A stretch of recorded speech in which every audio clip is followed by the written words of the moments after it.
KF-21 Bramai Jet Tempur kerjasama Indonesia dengan Korsel sudah menampakkan diri. Baru-baru ini di Korsel, KF-21 Bramai mengadakan uji coba taksi di landasan pacu. Terlihat ada gambar bendera Indonesia di sana. Indonesia dan Korsel sudah sangat ingin melihat KF-21 Bramai mengudara. Saat uji coba taksi tersebut, KF-21 Bramai berputar-putar di landasan pacu seakan hendak take off.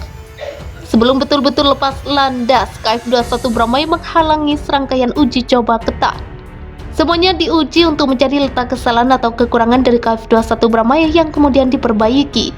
Media Korsel SBS menjelaskan pada 11 Mei 2022 bila KAI tengah melakukan segala usaha untuk menguji coba KF-21 Bramai. Pesawat ini telah menyelesaikan uji pemisahan eksterior, uji getaran tanah, dan uji kompatibilitas mesin atau pesawat. Dan saat ini sedang melakukan uji darat untuk kontrol penerbangan dan sistem bahan bakar. Kemudian penerbangan pertama yang ditunggu-tunggu akan berlangsung sekitar Juli setelah uji landasan pacu di landasan dan uji kompatibilitas elektromagnetik, jelas SBS. Memang benar setelah uji coba darat, KF-21 Bramai akan terbang pertama kalinya pada 22 Juli 2022. Penerbangan perdana ini akan menyita perhatian dunia internasional, sebab KF-21 Bramai merupakan jet tempur buatan Korsel pertama kali dalam sejarah. Juga adanya keterlibatan Indonesia dalam proyek ini membuat dunia ingin tahu apakah negara Asia Tenggara mampu membangun jet tempur sendiri. Bila nantinya KF-21 Bramai berhasil terbang perdana, uji coba masih akan berlanjut, yakni uji coba terbang. KF-21 Bramai harus mendapat 2.200 jam terbang supaya bisa masuk lini produksi. Uji terbang yang dilakukan lebih dari 2.200 kali selama 4 tahun merupakan tonggak terbesar dalam pengembangan KF-21. Keberhasilan atau kegagalan proyek KF-21 bergantung pada seberapa efektif dan tepat waktunya uji coba ini jelasnya. Spesifikasi dasar KF-21 Bramai sebenarnya sudah cukup untuk Indonesia. Ia memiliki kecepatan 2,2 Mach, cukup bagi Indonesia menjadikannya jet tempur interceptor yang selama ini diemban oleh Su-30. Bukan cuma itu, KF-21 Bramai bisa melakukan berbagai peran tempur yang selama ini minim di lini kekuatan udara Indonesia. Karena bisa dimuati senjata sampai 7,7 ton, KF-21 Bramai bisa mengusung berbagai misi tempur dalam sekali terbang. Ia bisa melakukan maritime strike yang selama ini Indonesia lemah dalam hal itu.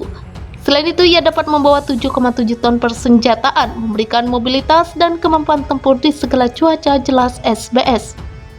Apalagi Korsel membekali KF-21 Bramai dengan rudal canggih masa kini. Hampir semua rudal buatan barat bisa diluncurkan dari KF-21 Bramai. KF-21 Bramai dipastikan bisa meluncurkan Meteor. Lantas ada rudal serang jarak jauh yang berbasis Taurus KEPD-350 Cheonjerong.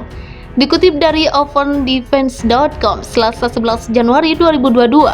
Sejak 2018 lalu ternyata ADD dan LIG Nex 1, Korea Selatan sudah melakukan pengembangan rudal serang darat jarak jauh bernama Cheonjerong. Cheonjerong dikhususkan sebagai rudal penghancur bunker. Korsel sengaja membuat Cheonjerong untuk menghabisi Kim Jong-un yang doyan sembunyi di ruang bawah tanah. Korsel sendiri setidaknya membeli 170 unit Taurus hingga melakukan alih teknologi yang kemudian dipasangkan pada Cheonjerong. Cheonjerong sudah diuji coba oleh Korsel menggunakan F4 Phantom miliknya. Uji coba tersebut sukses. Uji coba untuk rudal tersebut dilakukan dari pesawat tempur F4 Phantom Rokaf dengan rudal peluncur dan mengenai zona sasarannya. Phantom dengan kemampuannya untuk membawa muatan besar dan kecepatan tinggi adalah platform yang ideal untuk menguji atau membawa dan meluncurkan rudal jelajah dari udara, ujar Over Defense. Dimensi Cheonjerong diperkecil dari ukuran asli Taurus. Pengecilan dimensi ini untuk memudahkan Cheonjerong dipasang di KF-21 Bramai. Salah satu kemungkinan alasan untuk ukurannya yang lebih kecil adalah untuk memudahkan pemasangan pada KAI KF-21 Bramai, jelas Over Defense. Jelas bahwa Cheonjerong akan jadi taring menakutkan bagi KF-21 Bramai Indonesia dan Korsel nantinya.